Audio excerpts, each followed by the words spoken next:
لي بس انضم لي السيناريست والمخرج المسرحي خالد ابو بكر.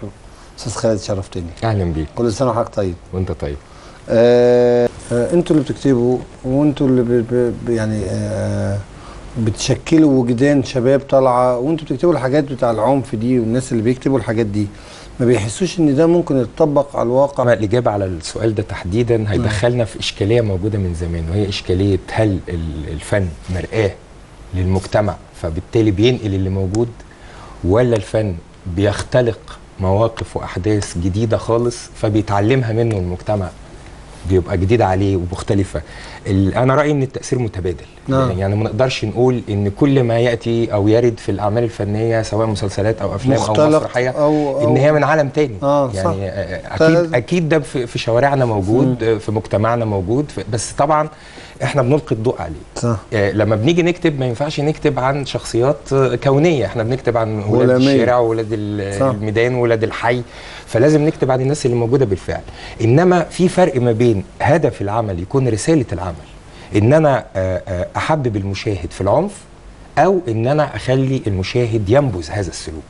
يعني انا لازم اعرضه في كل الاحوال، ما ينفعش اقول انا ما عنديش. بتعرضي يا استاذ خالد وبطل زي الاسطوره ده، الشباب بتتمنى تكون، كل الشباب مصر بتتمنى تكون زيه. انا شايف بقى ان التقليد هنا لن يخرج عن حدود المظهر الخارجي، بمعنى ان مفيش عمل فني هيخلق مجرم يعني وهو غير قابل لده، او ان هو اتربى في بيئه محترمه وتعلم في مدارس محترمه وخرج يعني بيهدف الى تنميه نفسه وبلده، وفجاه مسلسل يحوله 180 درجه يخليه يقوم يروح معور حد او ضارب حد او مكسر الدنيا. مستحيل نقدر نسمع او نشوف غير لما العمل ده يتبروز.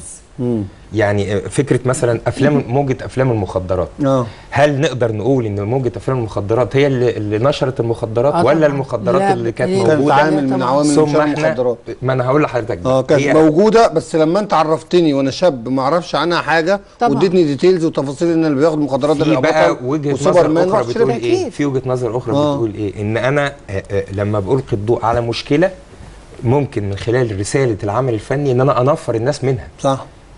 اذا احنا بنتكلم عن محتوى، دي وجهه نظر. اكيد هي في محتوى، في محتوى بيقول ايه؟ ان انا التغاضي عن المشاكل معناها دفن الراس في الرمل. يعني ان انا يكون عندي مثلا تحرش وعندي مخدرات وعندي عنف في الشارع، واطلع مسلسلات تقول ان الدنيا جميله وروعه وهايله وان احنا بنقابل بعض بنبوظ بعض، برضو ده مش صح. تعالى نتفق على ان في محددات كلنا هنوافق عليها، وهي فكره ان احنا ضد العنف وضد المخدرات. مش ممكن حد يعلن انه يكون مع الشر، يعني مستحيل. انما احنا بنناقش بهدوء فكره ايه؟ مين اللي بيأثر في مين اكتر؟ وهل لو احنا اختزلنا مشكلتنا في المسلسلات والافلام ان هي دي بس اللي مخربه الدنيا ومبوظه الحياه وموقفه العالم واللي فيه، فاعتقد ان احنا كده بعدنا عن اسباب اخرى. انا ما بقولش هي مش سبب، هي سبب، احد الاسباب بالظبط. بس تعالى ندور على الاسباب الثانيه. ازاي المخدرات بتدخل اصلا من على الحدود؟ هل مخرج اللي بيدخلها سيناريست وبيقف على الحدود وبيدخل مخدرات؟ طيب انا هقول انت بتحببنا فيها، يبقى احنا احد الاسباب. تعالى بقى بتحببني فيها. ما انا هقول لحضرتك احنا اتفقنا كده على ان المحتوى هو اللي بيحدد. يعني انا لازم اعرض مشكله. انت كنت عملت يوميات زوجة مفروسة تقريبا؟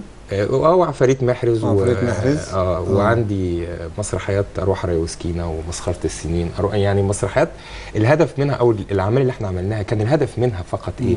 طرح المشكله في اسلوب فني لطيف. يعني انا بحب الكتابه حلوه قوي. يوميات زوجة مفروسة يعني حتى يعني مسلسل لطيف، يعني ما فيهوش ده كان ورشه كتابه اشترك فيها مجموعه من الشباب الهايلين اللي هم كتبوا بعد كده يعني من انجح المسلسلات رمضان دوت في مستوى الشبهات يسرى. يعني مسلسل راقي وشيك، وما اعتقدش لا كان فيه بقى حتى المشاكل اللي اتعرضت فيه باسلوب راقي جدا، واعتقد ان كان تغيير حتى لنمط يسرى اللي اتعودنا عليه. الناس حبتها السنه دي في هذا التغيير. انا برضو من المسلسلات الجميله جنب فوق مستوى الشبهات والنوس، كان بيناقش موضوع في منتهى الروعه، العلاقه الازليه بين الانسان والشيطان، وازاي الاسره تفككت وازاي ممكن ترجع تاني، وازاي نقدر نتمسك بديننا واخلاقنا. مدام نهله السلام عليكم. مدام نهله السلام عليكم. الو السلام عليكم يا فندم. عليكم السلام. الو اتفضلي يا فندم، انت معانا على الهوا. ازي حضرتك؟ ازي حضرتك يا فندم؟ بس كنت بكلم مع حضرتك بمناسبه العنف اللي في المسلسلات. اتفضلي. هو اولا ان كل دوت موجود في بلدنا، يعني البلطجه دي موجوده في بلدنا، كذا واحد بيخون مراته دي موجوده في بلدنا، دي حاجات يعني مش غريبه. والست اللي بتخون جوزها موجوده برضو؟ موجوده. ايوه بس مش بالنسبه اللي هم بيوضحوها. انت عندك نجمه ولا نجمتين في المسلسل، اتنين خاينين، ونجمه او نجمين الاتنين خاينين.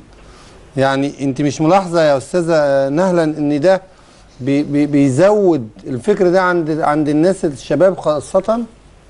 يا استاذ سعيد ما هو ما هو بيزود، بس هو اصلا موجود في بلدنا. انما احنا سؤالنا دلوقتي سؤالنا الاتي: هل انا دلوقتي اسيب مثلا مناهج التعليم، اسيب اساليب التربيه، اسيب المشاكل المحيطه بالمجتمع كلها واختصر بس مشكله المجتمع المصري في الفيلم او مسلسل؟ لا، انا بقول دي احد الاسباب وليست كل الاسباب. الاسباب الرئيسيه انا الشاب اللي ما ترباش كويس، الشاب اللي ما اتعلمش كويس، الشاب اللي مش لاقي شغل، بيجي المسلسل يصحي فيه غضبه. انا ما بقولش مش بيأثرش، أيوة بيأثر. حلو قوي، حلو قوي اللفظ ده، يصحي فيه. نوع خاطئ جدا. بالظبط. رأفت الهجان ما كانش جايبينه ان هو مثالي، ده بالعكس كان حرامي ولص وبتاع ويشرب ويعمل، لكن بدأوا صح كده، ده نموذج. ازاي؟ انا عايزه اقول تاخد بس استاذ محمد محرز معايا التليفون، المؤلف السينمائي المشهور. استاذ محمد ازي حضرتك يا فندم؟ اهلا وسهلا، ازي حضرتك، عامل ايه؟ وكل سنه وانتم طيبين. كل سنه وحضرتك طيب. وتحيه لضيوفك الكرام كلهم. كل سنه وحضرتك طيب يا استاذ محمد. استاذ محمد، بنتكلم عن تاثير الدراما في الشارع، والدراما في رمضان اللي فات كان في افلام ومسلسلات بلطجه ومسلسلات مخدرات ومسلسلات جنس ومسلسلات راي حضرتك ايه في وجود النوعيه دي من المسلسلات يا فندم؟ طبعا يعني احنا كل دوت مرفوض طبعا تماما، لكن هو في نقطه واحده. هو احنا الاول بنحل المشكله من جذورها ولا من تشعباتها او اطرافها؟ لو احنا عايزين نتكلم على المشكله ذات نفسها، يبقى نبص الاول ايه اللي وصل المجتمع لده. مبدئيا احنا دلوقتي كل حضراتكم طبعا قلتوا ان ده موجود في المجتمع. فالمشاكل دي موجوده في التعليم وموجوده في الشارع، وبتوع المخدرات موجودين في الشارع، والبلطجيه موجودين في الشارع وبكثره. واما يجي الفن يعكس دور او يوري ان الطائفه دي موجوده في المجتمع، ما يجيش يتلام الفن ويتقال لي لا ده الفن هو دوت اللي حول المجتمع وخلاها بالشكل دوت. لا طبعا، انا رافض جدا ان الفن هو اللي خلى المجتمع بالشكل. بس يا استاذ محمد اسمح لي يا فندم، احنا كده بنلقي تهمه على شخص بريء. اسمح لي يا استاذ محمد، بس هعمل معاك بس مداخله صغيره. احنا ما بنتكلمش اولا على كل المسلسلات، احنا بنتكلم على المسلسل اللي هو بيعظم او بيخلي اللي بيشرب مخدرات بطل، واللي بيخلي الست اللي بتخون جوزها هي العيشه كويسه. يعني هو ده بيشرعن الخيانه مثلا، وبيعظم صوره البلطجي، بيعظم صوره تاجر المخدرات. فهو ده اللي احنا بننتقده، مش كل المسلسلات والافلام. بالظبط طبعا. وانا شايف حتى يعني الاستاذ خالد حتى وهو بيتكلم، يعني هو ذات نفسه هو منتقد الفكره ديت، ان انا اعظم تاجر المخدرات واخليه هو شخص محبوب. لا طبعا، هو تاجر المخدرات معروف انه تاجر مخدرات، يعني مش هيبقى شخص محبوب مهما انت حاولت تخليه محبوب. الرك على البيئه، التنشئه اللي طالع منها الشخص اللي بيعمل كده.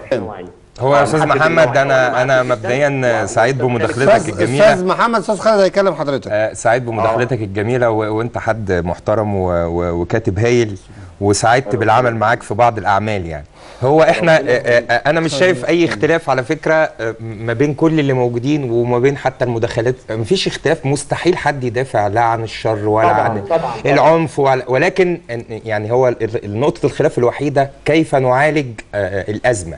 يعني هل نطلع الناس بيور وشيك ومهذبين في اعمالنا فنقول ان احنا بنخالف الواقع ونخالف الحقيقه، واصلا الجمهور هينصرف عن هذه الاعمال لانها مزيفه.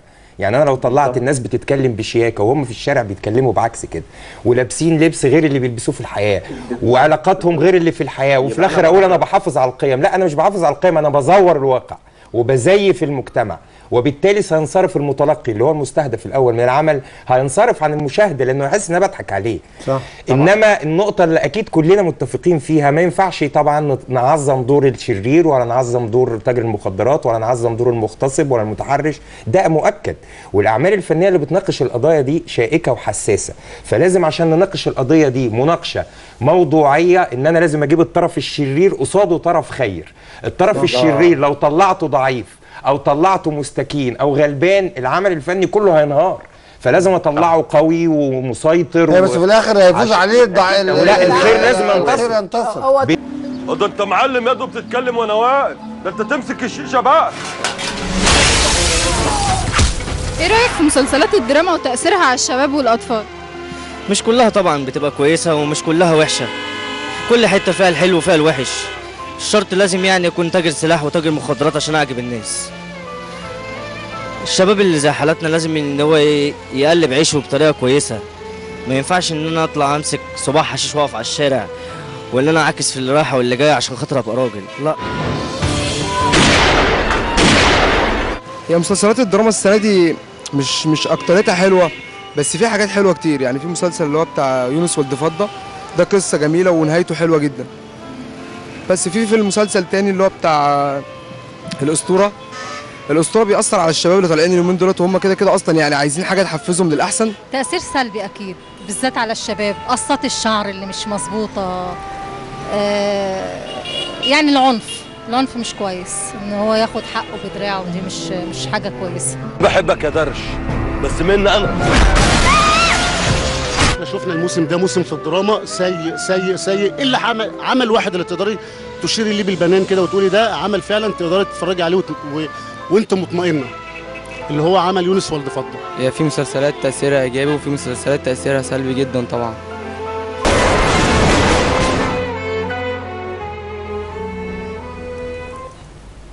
الاسطوره ملوش مكان بقى. ده رأي الناس ولازم يحترم طبعا. اكيد.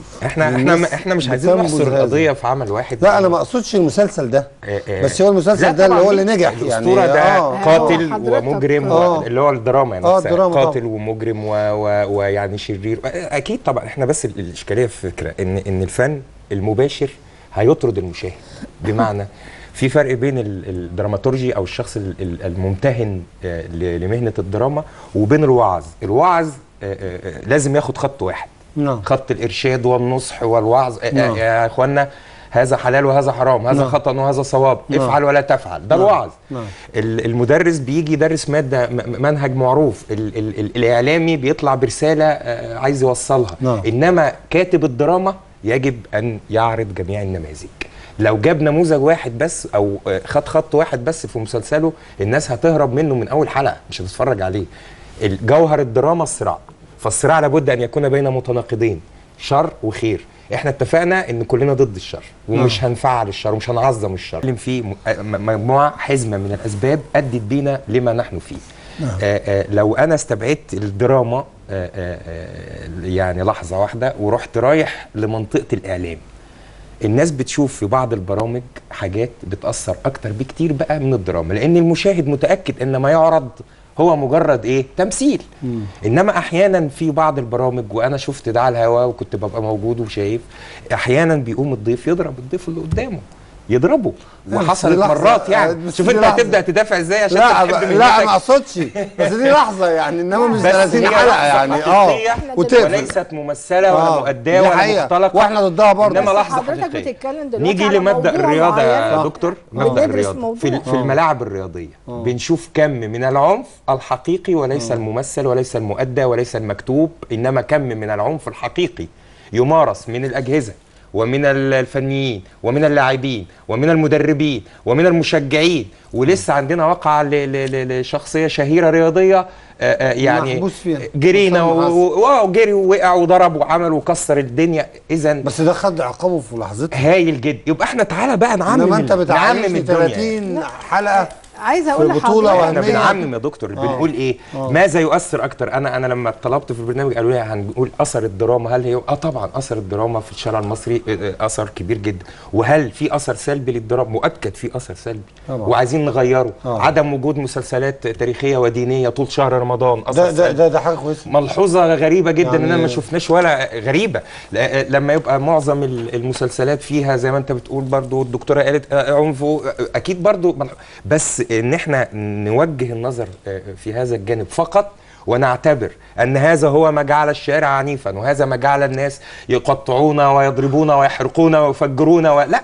انا لسه قايل لك مثال ان انا في ملاعبنا مثلا وفي الرياضه المصريه بدون تدخل لا كاتب ولا مؤلف ولا مخرج ولا اي كائن حي، الناس مع بعض لو جه جون لو في ضربه جزاء مشكوك فيها بنلاقي ضرب وخناق. بيحصل في فرنسا، حصل في روسيا. يعني اللعيبه يعني كويس لا انا اللي عايزين نقوله بس احنا ليه ناخد من الغرب اسوأ ما فيه؟ يكون عندنا لا بس ده مش مقياس لده خارج. لا في كل الملاعب بيحصل كده. في انجلترا مره يا فندم احنا عندنا ماتش واحد مات فيه 74 واحد. ده فين؟ في ملعب ايه تاني حصل؟ في سنه من السنوات منعت اللعيبه الانجليز لمده 4 سنين ما يدخلوش الملاعب. 4 سنوات. طب هايل، احنا عايزين نطبق ده هنا. ايوه ده انا عندي مباراه واحده مات فيها 74. ده بيحصل في العالم فين؟ موضوع الحلقه ايه؟ لا. موضوع الحلقه الدراما. تاثير الدراما هو احد العوامل وليس كل العوامل. نمره 2 في دراما محترمه جدا. انت عارف يا استاذ خالد فلازم نساعدهم عشان انت عارف يا استاذ خالد الهجوم ده على فكره مش هيجيب مليون بياخدوا دلوقتي هذا البطل. انا عايزه اقول لحضرتك لو الصوتيات والمرئيات بدات انها تنتج زي زمان، لو التلفزيون المصري عمل. طب هو عايز اسال استاذ خالد، النهارده رئيس الوزراء زود دعم السينما من 20 مليون ل 50 مليون. ده يبقى ليه تاثير؟ لا مش هيبقى ليه اي تاثير. الموضوع مش فلوس، ليه انتاج. الموضوع انا اللي بنتج، هقول لحضرتك، وبحط الدعاره وبحط المخدرات وبحط هتتاخد هيتعمل بيها اعمال يعني هتتقدم بشكل اللي هو احنا عملنا وخلاص، يعني مش هتتوجه للجمهور الحقيقي. بدليل ان يحط كده من 30 40 سنه شوف الافلام المنتجه باموال الدوله ما بتجيبش اي تاثير للمشاهد، انما القطاع الخاص هو اللي قادر ياثر في المشاهد. التاثير ده سلبي طبعا في جوانب سلبيه، بس الفكره في ايه؟ انا هدي السينما فلوس. السينما صناعه وتجاره وفن في وقت واحد. لو انا اديتها فلوس يبقى انا اهتميت بالجانب التجاري بس. انا شفت فيلم نواره قريب تحفه ممتاز ورائع واخد جايزه كمان في الامارات. نسبة المشاهدة أنا بقول لحضرتك هو عجب حضرتك، احنا بنتكلم على نسبة المشاهدة. اتعرض في كام دار عرض وكام حد اتفرج عليه. هي دي الفكرة. الدولة لما تقف جنب الفن لازم تقف جنب الفن بكل الوسائل مش بالفلوس بس. بس كده عشان كده بقول لحضرتك لو الصوتيات والمرئيات رجعت تاني. وزارة الثقافة جت في وقت من الأوقات دعمت السينما ودعمت المسرح ودعمت السينمائيين، ومع ذلك ما شفناش أي مردود. ليه بقى؟ مفيش منهج واضح. كل وزير بيجي بيبقى ليه هدف معين بيحاول يشتغل عليه، انما مش بمنهج، بيشتغل عليه بكاريزما. يعني ال 50 مليون دول هيضيعوا. طب ما هو مش عارف. الدولة قررت تعمل مبادرة ضد المخدرات. وتعمل حملة دعائية مكثفة تقول فيها احنا اقوى من المخدرات. وهو تقدم وقال حمل ببلاش. مين بقى اللي الدولة اعتمدت عليه عشان يوصل الرسالة دي؟ محمد رمضان. حسن. فانا ما عنديش اجابه. يعني انتوا دلوقتي طلعتوا هذا الشخص ان هو بيحرض على ده. على الشخص الدوله نفسها بقى الجثه دي بتاع محمد رمضان. ده راجل محترم. اذا محمد رمضان هذا الشخص كان ممكن نقعد معاه نقول له ايه؟ ده راجل ناجح. تيجي تغير في اسلوبك شويه. لكن اللي حصل ان الدوله اعتمدت عليه، الدوله والحكومه المصريه اعتمدت عليه كي يصل بالجمهور لرساله انا اقوى من المخدرات. المبادره اسمها كده، انا اقوى من المخدرات. ده مظبوط. فده تناقض انا نفسي مش قادر افسره. ده سؤال. السؤال الثاني المهم ان المسلسلات اللي هي عليها هذا الرفض الكبير، انا مش عارف امال نسبه المشاهده بالملايينيه اللي وصلت مكاسب المسلسلات دي ل 200 و 250 مليون في المسلسل الواحد. يعني المسلسل الواحد ممكن يكسب ربع مليار. مين بقى اللي كان قاعد بيتفرج قدام الشاشه لما الناس كلها رفضاها؟ التناقض الثالث اللي انا عايز اوصل له، القنوات المصريه الحكوميه الرسميه بتذاعها ليه؟ بتذاع 24 ساعة ليه؟ لما هي مرفوضة بهذا الشكل. صح. القناة الخاصة عايزة تكسب، القناة الحكومية بتذاعها ليه بقى؟ فأنا عايز 3 إجابات على ال3 تناقضات دول. احنا ما عندناش إجابة. ولا أنا